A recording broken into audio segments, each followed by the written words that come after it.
midterms exam, coverage modules 4, 5, and 6. So, since kayo naman yung huli ngayon, next week, kayo naman yung huli. 10th, 13th. Okay lang yan, okay lang yan.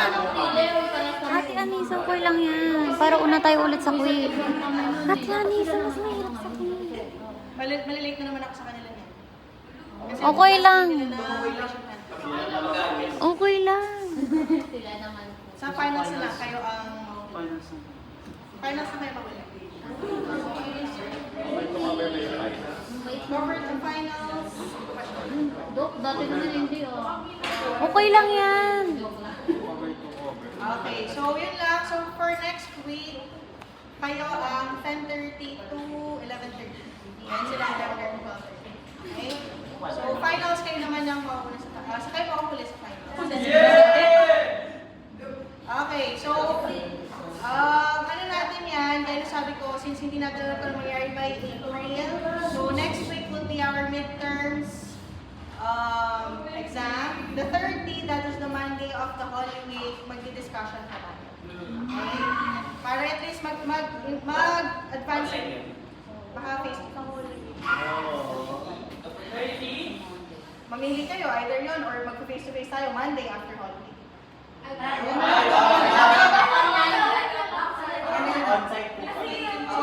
Mag-impact na tayo kasi hindi natin alam ang mangyayari by April. Para at least mag-shift man tayo ng online by April. Meron na tayong mga na-discuss na previous. Okay? Sige. So ngayon, mabilis lang to. I think lahat naman kayo tapos na sa... Tapos na ba kayo lahat mag-evaluate na kay Doc Erica? Yes. Tapos na? COR, yes. So ito naman, I think marami sa inyo ba? Pinag-mayo yung control niya? Anong lens yung pinag-dispense niyo? Aizen? Biopilux? Biopilux po sa amin. Biopilux. Kano 3,000? 414. Mahal ang myopia. Okay.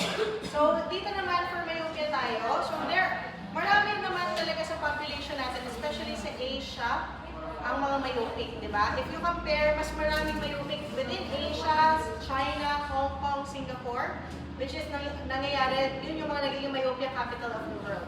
When it comes to white or European people, kasi very rare or madalang yung mga myopic. I'm not sure if dahil ba sa environment nila or dahil sa physical anatomy, kaya usually very common naman sa kanila, constricted pupils, mga high power or hyperope patients. Okay? So why is so much emphasis always placed on myopia as opposed to hyperopia or astigmatism? Any idea ba kung bakit? Bakit bawat nilang mga conference, bakit bawat studies, usually nagre-rely sila on controlling myopia or the prevalence of myopia. Pero bakit pagdating sa astigmatism and hyperopia, which kung napansin nyo before, mas mababa ang power na kailangan sa kanila para maging amblyopic, di ba? Pero sa myopia, dapat mga -6 pa lang para magkaroon ng amblyopia. Pero bakit mas important or mas malaki ang emphasis na linalagay ng mga scientific community or the optometric and ophthalmologic community when it comes to myopia? Kasi mas exposed tayo sa mga hair. Mas exposed tayo, meaning environment natin. Kaya mas Any other thing?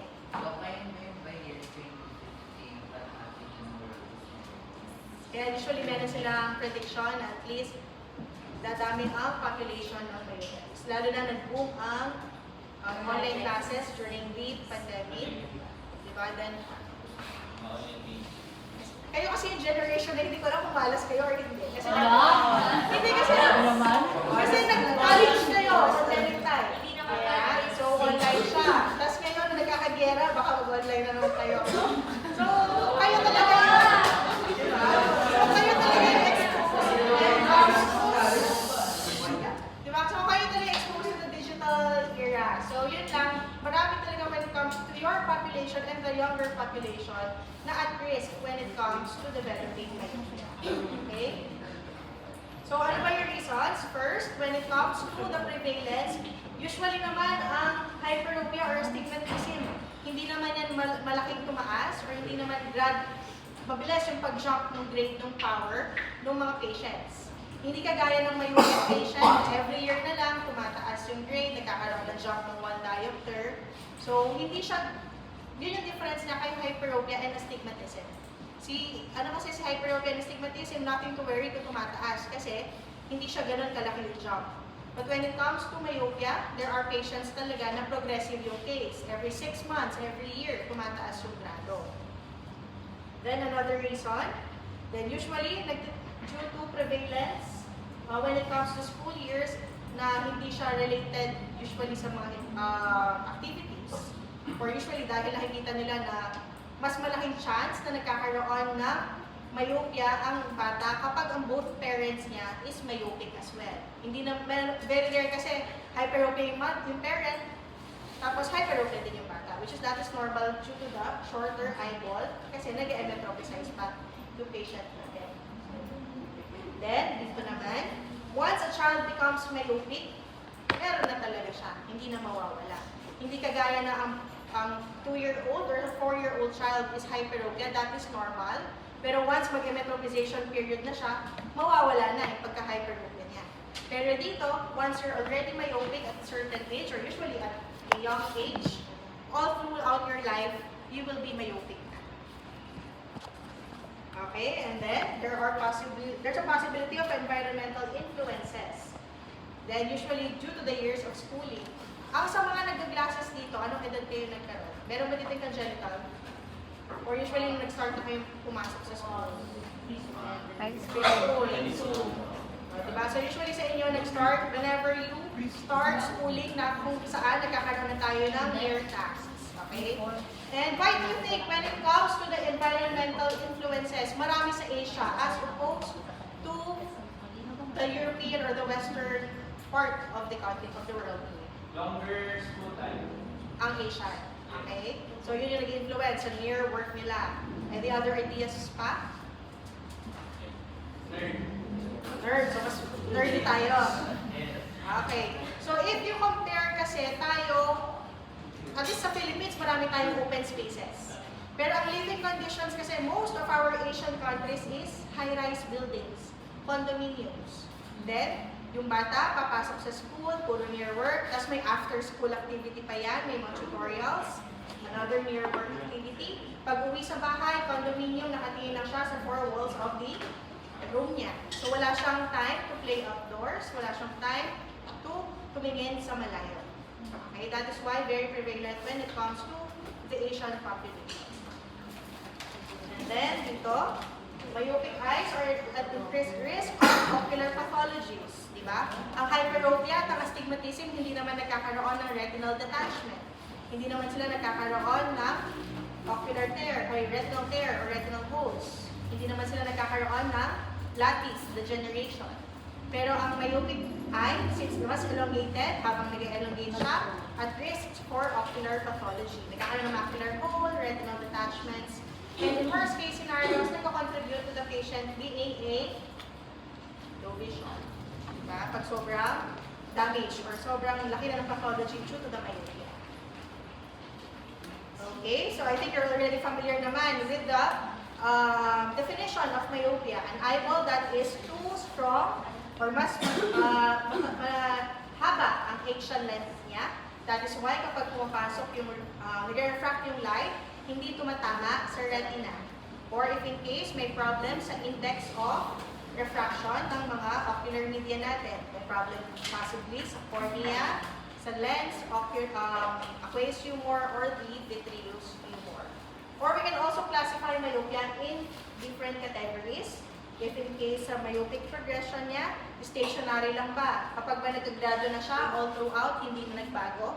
So meaning may patients ba dito na all throughout -1 lang. So meaning stationary yon, hindi na siya tumaas, hindi na nag-progress. And then meron naman yung temporarily progressive myopia, meaning tumaas during the early teens, during the school years. Then once nag-reach na siya into the late 20s, nag-adulthood na, naging stationary na. Or kung tumataas by 25 steps, very minimal na lang. Which is, sa umpisa lang siya nag-progress, then steady na. And the permanently progressive myopia, dito talaga, every year, every time na nagpapa-check up, tumataas yung grado, nagpo-progress yung myopia niya, kahit na matanda na yung patient. Okay, dito you're already familiar naman with the eggshell, if the eyeball is too elongated, or if it is refractive, meaning may problem sa cornea, either may problem sa index of refraction, or sa curvature myopia, possible, mas skip ba yung cornea natin, higher than 44, diba? That's our normal corneal curvature. If in case nasa 44, 45, 46, na nagka-contribute sa myopia niya. Or the anterior chamber myopia, which is may problem naman sa aqueous humor. Then, you can also classify it by degree. Gaya nung sabi ko last week, do not confuse it with hyperopia. Diba, sa category, si hyperopia, ang moderate niya is up to +5 lang. Dito naman, hanggang 6. No? So, it's 325 to 6. Higher than 6 or 6 to 5 and up, then that is considered high myopia. Okay, so dito naman, physiological myopia, meaning may problem, kaya nag-cause ng myopia, either elongated eyeball or sa refractive media. If it is pathological, meaning nagka-cause ng degeneration yung myopia sa patient. Nagkaroon ng retinal detachment, nagkaroon ng problem sa macula, nagkaroon ng problem sa vision. That is pathological. Then, if in case, tuwing kailan ka nagkaroon ng myopia. Sa mga nag-classes dito, anong edad kayo? Is it at birth? Or during your youth na nag-start kayong mag-school? Meron ba dito? Usually, nasa test na kayo, diba? So, meron ba dito? Recently na lang? This year lang? Or last year? Then, late adult kapag matanda na. Si Kurt po, late adult. Youth onset. Meron dito yung yung pandemic time nagkaroon. Wala. Meron, even before pandemic, meron din pa. Pero usually, meron yung pandemic. Maraming nagkaroon ng So next is pseudomyopia. So I'm not sure if during your EOR patients may na-encounter kayo na minus sa AR, minus sa retina niyo, tapos after nung sinaglo na nag-class. Then that is the pseudomyopia. Dahil dito, masyadong nag-spasm yung ciliary muscle niya, kaya nag-induce ng too much accommodation. From the word pseudo, meaning false. No? So it's false myopia. So for example, you have a patient na -3 yung VT number 7 yung sa kanya. And then yung old glasses niya is sabihin -275. Then nag-cyclo kayo.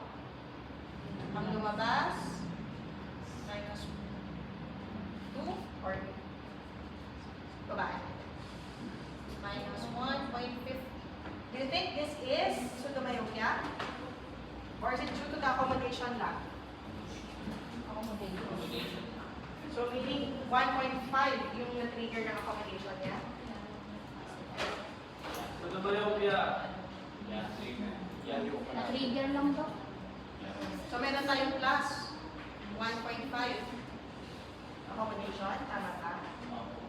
Do you think this is not pseudomyopia? Hindi. Hindi. Why? Kasi kung pseudomyopia siya, dapat doon. Less than pa. Ang iniisip nyo ba is kapag pseudomyopia is for example Naging plus -2, na. tapos dapat naging plus. Hindi. Pag umangat ng 150. Dito, sabihin na natin it's partly due to the accommodation, pero dito kasi may nag-cause, nagkaroon din ng ciliary spasm. Ang normal na accommodation na usually natin, ano ba yung lag, di ba? 0.75 to 1. So ito, 150. Do you consider this as a lag of accommodation? No. So, possible pa rin itong maging Pseudo. hindi lang siya, for example, from minus to plus, ha? There are cases na minsan -8 yung sa AR. Glasses niya, nasa -6. Tapos in AR mo, nag-4. So, consider nyo pa rin ba itong accommodation? No. Diba? So, there is a +4 accommodation triggered by the ciliary spasm. Dok, so pag pasok sa lag of accommodation, hindi siya considered as pseudo. Depende sa ilang difference nila. Ano ba, kasi magbigay ka ng example. For example, Doc, yung sa example na lang, instead na 150, pasok siya sa like 50 lang yung So for example, sabi natin 250, tapos sinayang mo, sinayang. minus 2 lang. Minus 2 lang. Opo. Hindi naman siya lumayo. Kasi it's Kasi because pasok pa. 50 accommodation. Kung from 250, naging siyang minus 1, Yun. or from minus 250, naging minus 75. Pero usually ganun siya. Hindi lang siya dapat from minus, naging plus. There are still cases na pagdating sa AR, ang taas, minus 6, minus 8. Tapos makikita mo yung glasses, minus 3 lang, minus 4. Kaya di ba, we also do HBA. Kinukuha natin ang visual acuity ng glasses ng patient. Kasi, nakita mo sa AR, minus 6. Ano ba dapat ng VA ng isang minus 6? Worse than. 200% yung minus 6. Worse than. Hindi daw. Worse Sa than. normal na dapat ang usually, Worse than. dapat sa normal na yan. Pero pagdating sa HB na minus 3, nagka-20-20 pa sa glasses, do you think nagka-correlate ba yung lumalabas sa AR? So meaning, there is accommodation involved or ciliary spasm involved. Kaya nagka-appear na minus 6 sa AR, pero vision-wise, 20-20 pa rin siya sa glasses niya. Okay? Naintindihan? So, ganun lang siya, hindi siya dapat, dahil nag-class lang, yun lang hinahanap nyo. There are still cases na myopic na talaga siya, pero dahil sobrang earwork siya, sobrang spasm ng muscles niya, kaya mas nagtumaas pa yung lumalabas na grado when it comes to AR. Okay? Naintindihan yung pseudomyopia? Okay, so the causes and progression, you're already familiar with heredity, di ba? If you have 2 myopic patients, how many percent yung possible sa'yo? 42. If you have 1, diba? So actually, wala rin takas yung walang myopic na parent. Meron pa rin siyang 8% chance. Okay? Nutrition, based on some studies, yung daw kulang sa protein or amino acids, mas nagiging or higher chance of being myopic. Environmental factors, gaya yung sabi ko kanina, possible, babad sa computer, babad sa cellphone, too much near work, nagbabasa or sa cellphone ng sobrang dilim. Then, if in case, lagi nagpupuyat, exposed to heat, blue light. So, those are environmental factors. Then, sabi ng iba, pag daw mataas ang IQ, matatalino, nagiging myopic daw. So, pagkilo ba kayo?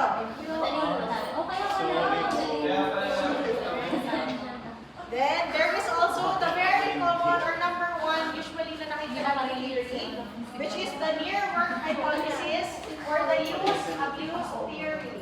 So, meaning from the word near work hypothesis, too much near work na nagkakos siya ng spasm sa atin or too much near work, nagkakaroon ng convergence, and that convergence nagkakaroon ng stress sa UMs natin.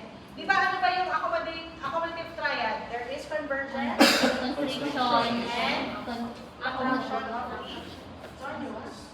Diba? So if you have an eyeball here, di ba pag-accommodate yan is magkakonstrict ang pupil, magkakontract ang zonules para sa lens, and then too much convergence, nag-trigger daw siya ng increased pressure on the globe. So if in case, dahil tumataas, nagkakaroon tayo ng contraction dito, tumataas yung IOP natin, and that IOP causes the elongation of the globe. Kaya daw nagkakaroon ng myopia. Okay?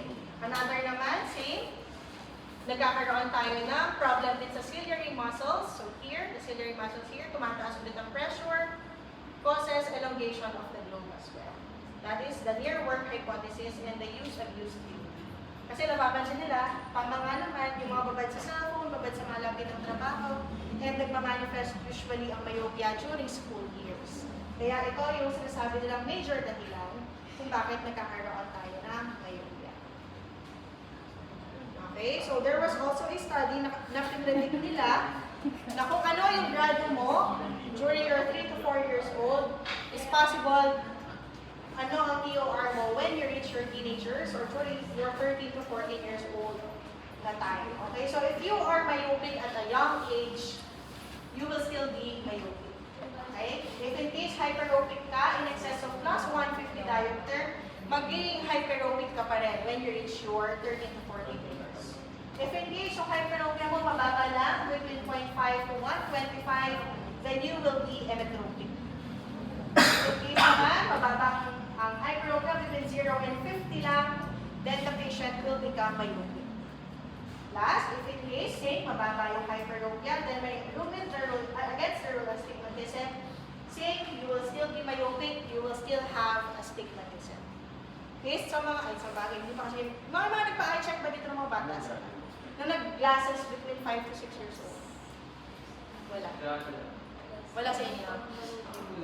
So usually sa inyo acquired talaga. But if you have a patient na ganito yung edad, tapos ganito yung grado, then this is the prediction based sa isang study. Okay, next we have myopia control. So ang myopia control, if napapansin ninyo, hindi siya myopia treatment, hindi siya myopia management, but rather sa lahat ng mga studies or sa lahat ng mga conferences, it's always myopia control. Kasi hindi naman talaga natin totally ma-eliminate ang myopia. We can only control the progression. So ano ba yun? So, we can either make use of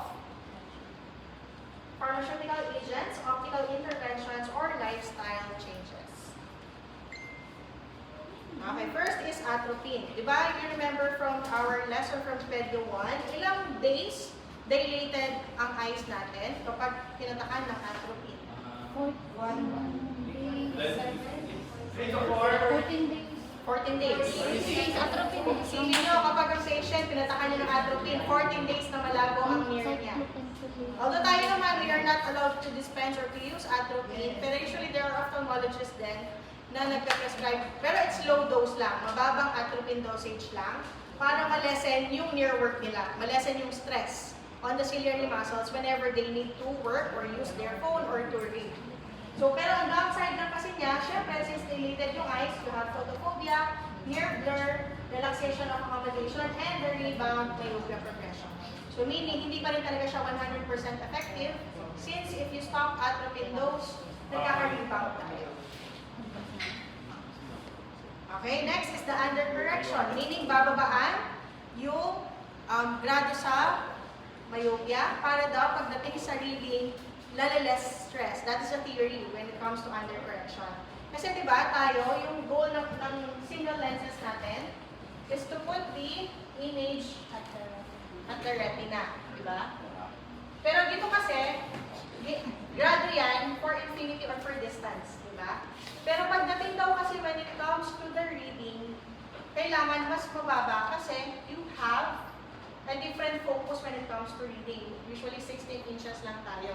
Which when it comes to 16 inches, baka daw sobra, lalagpas yung focus. That is why, before, ang goal nila when it comes to myopia control is undercorrection of the eye plane.